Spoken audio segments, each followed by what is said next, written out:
ब्रजेश से इस पर रिएक्शन लूंगी। ब्रजेश, जैसा कि अमित ने भी कहा और उससे पहले कांग्रेस के प्रवक्ता भी कह रहे थे, आपके सेंधमारी की है कांग्रेस ने और वो कह रहे कि मुस्लिम वोटर छिटका है आपसे, कांग्रेस के पक्ष में गया है। देखिए, जब कल पूरा आंकड़ा जब आ जाएगा और बूथ वाइज पूरा सीट टू सीट जब इसका आकलन किया जाएगा तो निश्चित रूप से पूरा इसका आकलन होगा कि भाई कैसे किसने किसका नुकसान पहुंचाया।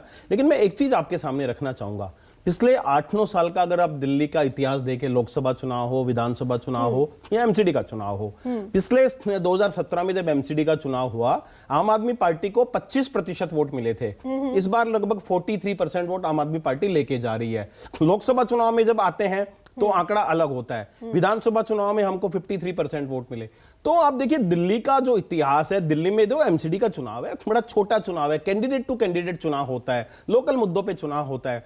तो इसमें अब आकलन करना पड़ेगा कि किस किस सीट पे किसने नुकसान, जैसा भी अमित बोल रहे थे, किसने किसको नुकसान पहुंचाया, निश्चित रूप से आकलन होगा। लेकिन देखिए, राजनीति में आंकड़ों का खेल है, जो जीता वही सिकंदर है। लुआब इसका ये है ब्रजेश, और वही मेरा अगला सवाल होगा आपसे कि उतना भी आसान ये आपके लिए नहीं था जैसा क्लीन स्वीप मानी जा रही थी, समझी जा रही थी, और आप भी कॉन्फिडेंट थे। अरविंद केजरीवाल ने खुद बोला था 150-200 के आसपास।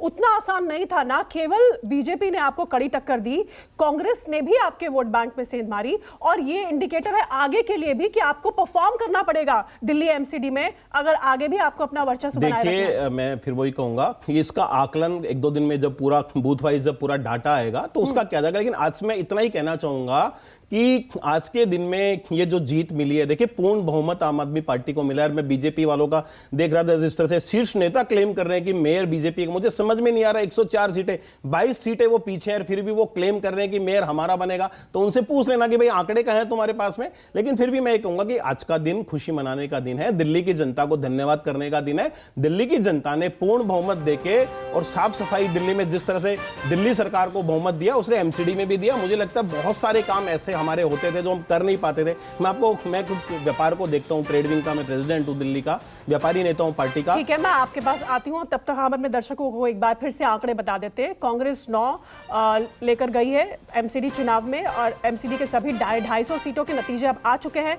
बीजेपी 104 सीटों पर जीती है, आम आदमी पार्टी 134 सीट पर जीतकर विजयी पार्टी बनी है, नंबर 1 की, और सभी 250 सीटों के नतीजे आ चुके हैं। एमसीडी में आम आदमी पार्टी ने एक बार फिर दिल्ली में अपना झंडा गाड़ा है।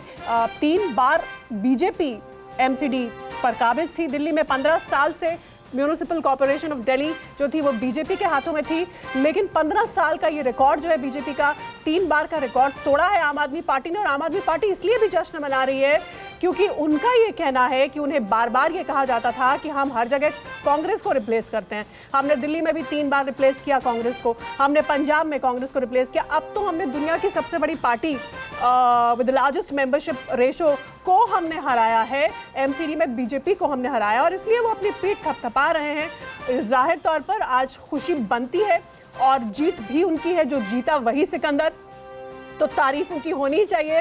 लेकिन बार बार मैं ये इसलिए भी कह रही हूँ क्योंकि दिल्ली की सफाई का जिम्मा अब आम आदमी पार्टी के हाथ में है। और थोड़ी देर पहले ब्रजेश, जैसे अरविंद केजरीवाल कह रहे थे कि हमने नेगेटिव राजनीति नहीं की, पॉजिटिव बात सही कह रहे थे वो, जब क्योंकि वो बार बार कूड़े और सफाई की बात आप लोग करते थे।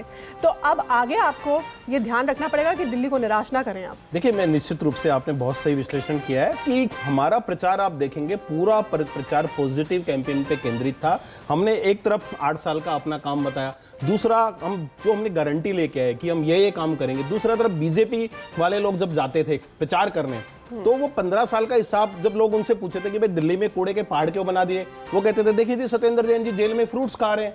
लोग कहते थे भाई आपने 10,000 दुकानें सील कर दी, देखिए जी वो जेल के अंदर में टीवी देख रहे हैं। कहने का मतलब कि 15 साल का एक काम बीजेपी वाले नहीं बता पाए दिल्ली की जनता को। ठीक है, एक ब्रेक का वक्त हो रहा है, और ब्रेक के बाद हमारे साथ एक बेहद खास मेहमान जुड़ने वाली हैं, बीजेपी की नेता आरती मेहरा, जो कि एमसीडी की मेयर रह चुकी हैं 2007 से 2009 तक, और बीजेपी का पक्ष भी रखेंगी। ब्रेक के बाद हमारे ये मेहमान भी बने हुए हैं, लगातार हम नतीजे तस्वीरें आपको दिखा रहे हैं। छोटा सा ब्रेक।